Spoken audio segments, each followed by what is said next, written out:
Hello, my quilting friends. My name is Leah Day, and today I'd like to show you how to use this 2-inch feather ruler.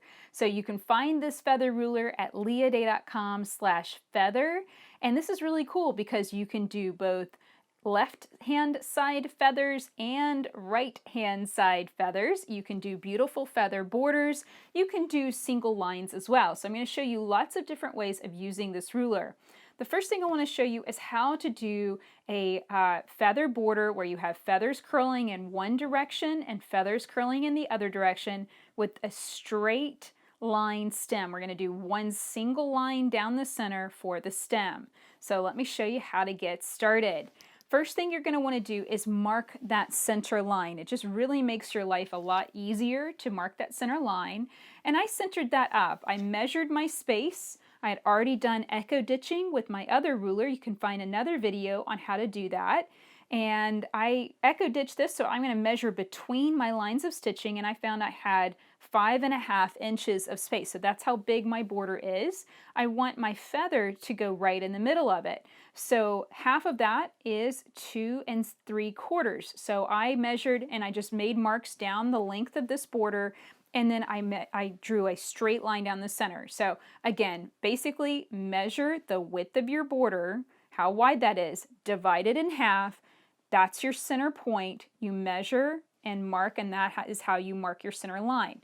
Okay, so this feather ruler has some very helpful marks on it. One of them is that it has a guideline running right down that line, and that is exactly 1.5 inches from your center line. So this is representing the center line of the feather if you're doing a border, and this is representing it's basically a guideline that's going to help you stay on track. So you can mark this on your quilt, and I really advise this. I think it's very useful. So I'm lining up my ruler. My ruler just happens to be 1.5 inches wide.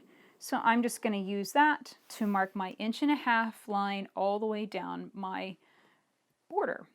And so this is extra prep. You might be wondering if you have to do it. You don't have to, but it will certainly make your life easier. And if you want to stitch your feathers really nicely, really perfectly, then having these guidelines on your quilt will definitely help. And the marking pencil I'm using, the lines have faded, I've used it so much. This is the Fons and Porter ceramic marking pencil. It's now in blue, it's no longer in red, but it is the exact same pencil. It has beautiful, nice, bright lines, very thin lines on your quilt when you're working with medium to dark fabrics. You can find this at leahday.com/mark pens. You'll also find my favorite pen for marking lighter fabrics too. Okay, so now that we've got that set up, we've got it all prepped up, I'm going to use my ditcher ruler. This is another new ruler that I've just come out with, and it helps you stitch straight lines and stitch in the ditch and stitch on top of lines you've already stitched. So lots of different things to help you stitch.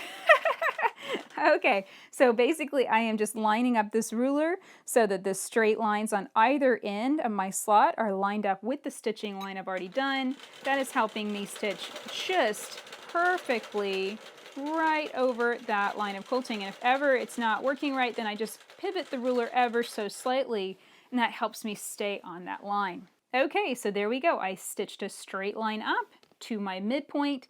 Now I'm going to line up. You can see the etched lines on the ruler on either side of these circles. That's where my foot can slot in. I call those slots. Okay, so the straight lines on either side, just line those up, and that helps me keep that line nice and straight. And I gotta say, stitching on a marked line is always easier than stitching exactly in the ditch.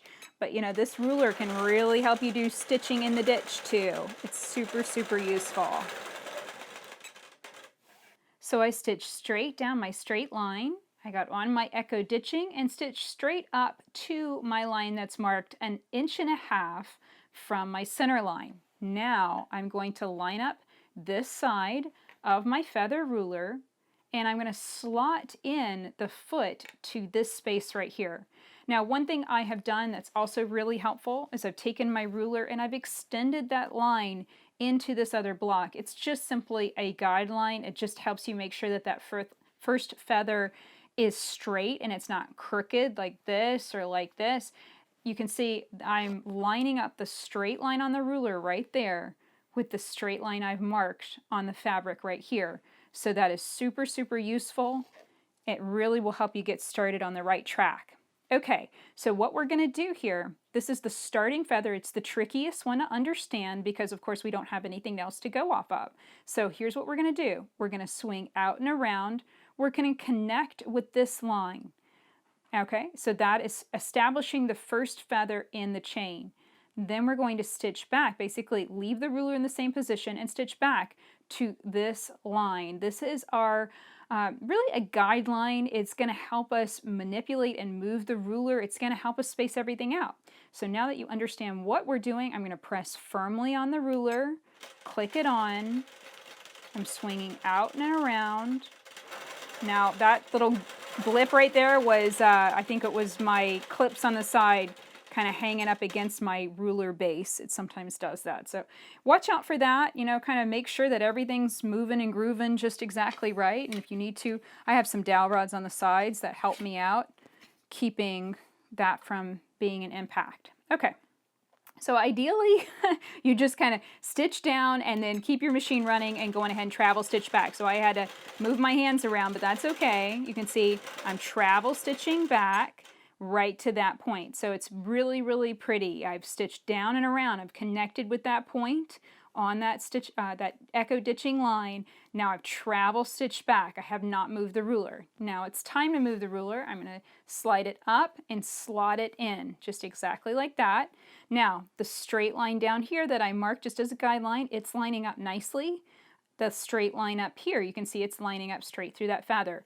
The edge line of the feather might not line up exactly right, but I'm more worried about those straight lines lining up perfectly than I am about that base feather lining up just exactly right with the etch lines on the ruler. So now I'm coming down. When I slot in here, you can see I should be on that center marked that center line that I've already stitched, and I've already connected with that.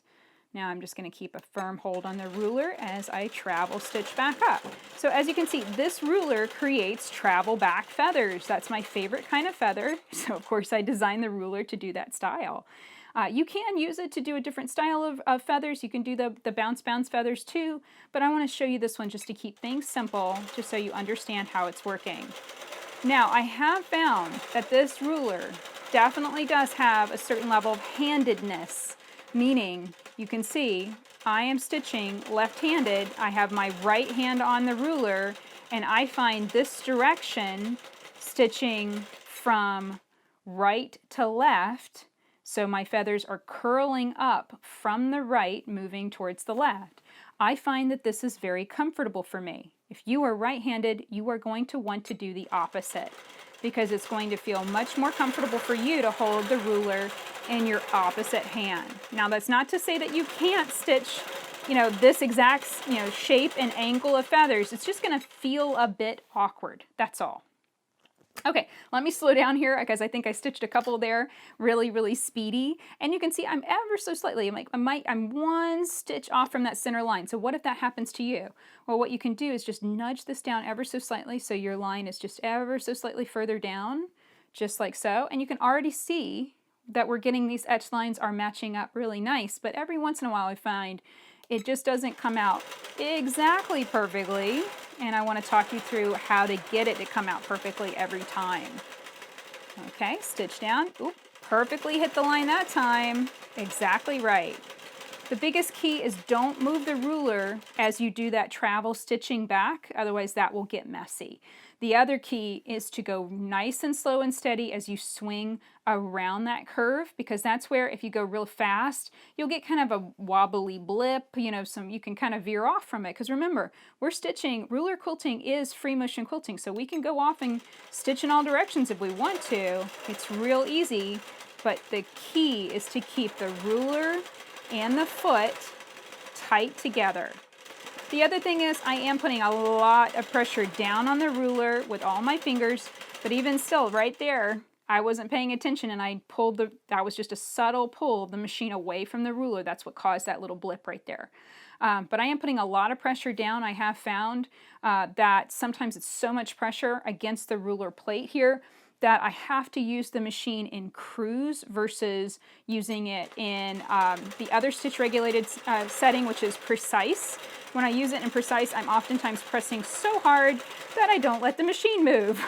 So yeah, don't do that. Just run the machine in cruise and don't press too hard. It's it's not the end of the world. Obviously I had a little blip right there. I'm going to take a magic marker or something and color that in, the stitching that's veered away, and that's not a big deal. Okay. So again, just line this up. Let's talk through it really nice and slow. I have got my foot slotted in here to this little key, and I'm going to stitch down and around, nice and slow and carefully. And that angle I find is just a little bit awkward. It's real easy to just let go of the machine and kind of let it do its own thing. So watch out for that. Come down, you're going to connect with that line and then immediately travel stitch back. That's the key, is don't get down into that bottom pocket and get distracted or confused. You want to travel stitch back immediately, and then you're stopping on this line. This is why it's so important to mark that. It's 1.5 inches from your center line. Very, very simple. You see it coming, you know where to stop. Do that again. Stitch out and around. Connect with that line and back up. So let's do that one more time, just for good measure. Swing out and around, connect with that line, going a little faster this time. So you can speed up, but I do find I put a lot of pressure down on the quilt, making sure this ruler doesn't move, especially as I'm doing that travel stitching. And another thing that really helps is to put true grips on the back of the ruler. That really helps stop it from slipping. Okay, so from here, I'm just going to continue stitching my feathers down, and I'll meet you back here when we work out the end, because that can be a little bit of a tricky spot. Okay, here we go on the very end of this feather, and this can be just a little bit tricky, so just be ready and watching for how the feather is going to hit up against your stitching line, whether it's a ditch that you're stitching in the ditch, or it's echo ditching like the situation I'm in. So just be really mindful of that. So we know that this feather is going to get cut off. So I'm going to slot back in, okay? And I'm lining up the exact same way I have before. I'm making sure that the straight line here on the ruler is lined up with my 1.5 inch marked line. I'm lining up the straight line, the short straight line here, making sure that's lined up on the center line. And then I'm just going to stitch up and connect with that ditch line. So it's very, very short, just like that. So that's the top of our feather taken care of. Now I'm going to grab my ditcher ruler. You don't have to have it, but it's super, super helpful. And we're going to carefully stitch, travel stitch down that line. And this is where you kind of have to eyeball it. So I'm going to line this up again. And so basically what I want to get to a position is where the edge lines of the feather on the ruler, this last feather, lines up with the feather that's here on the quilt, and we're not quite there yet. So I'm going to stitch down just a little bit more. And I mean, it might be just a short little line that we're missing that will make this look complete, but it really does help to add that little extra line in there because it finishes off the top of the feather. Okay, so now I can line up easily. I'm just making sure that those straight lines are lined up. I'm making sure that the etched line of that feather is lined up with the stitching line. Looks like I need to back up a stitch. Now I'm going to stitch down. Now I could stop here, but if I want it consistent with the rest of them, I'm going to travel stitch back. And the reason is, as you can see, where there is travel stitching, it doubles the thread. So it's visually, you can see that. So I wanted to make sure that was consistent. So there we go. All right, so now I'm going to stitch on down. Okay, so now I'm going to try something cool, and that is to stitch the opposite side of the feathers, but from this angle. So basically, I'm going to stitch out to that marked 1.5 inch line, and here's what I'm going to do. I am going to stitch the opposite side of the feather. So this was the side of the ruler that I used for this side. Now I'm going to rotate it around. You don't flip it because your etch lines will be on the wrong side, plus your true grips will be on the wrong side. So I just rotate it around, and now I have the right side feather. Yeah, actually it's the left side feather. This is so confusing. This is the feather that's curling in that left hand direction. There we go. That'll make more sense. All right, so this is one of those things you kind of have to figure out where you want to start. I am not one of those kinds of people that likes my feather stems to line up in exactly the right place. I don't think that looks very good personally, but that's just my opinion. If you want to, of course, you can use the ruler to help you with that. It would be lining up so that you have the edge lines on the ruler lining up. That would put your stitching coming down and lining up with that one. That's a little persnickety. I think that's a little bit too obsessive compulsive for this video, so I'm not going to try it. So here's what I'm going to do. I am right now at this point that is 1.5 inches from my center stem. I have lined up the straight lines on my ruler with the straight lines on the quilt that are either marked or stitched. I'm going to stitch back. I'm going to connect with my center line. I'm going to travel stitch forward.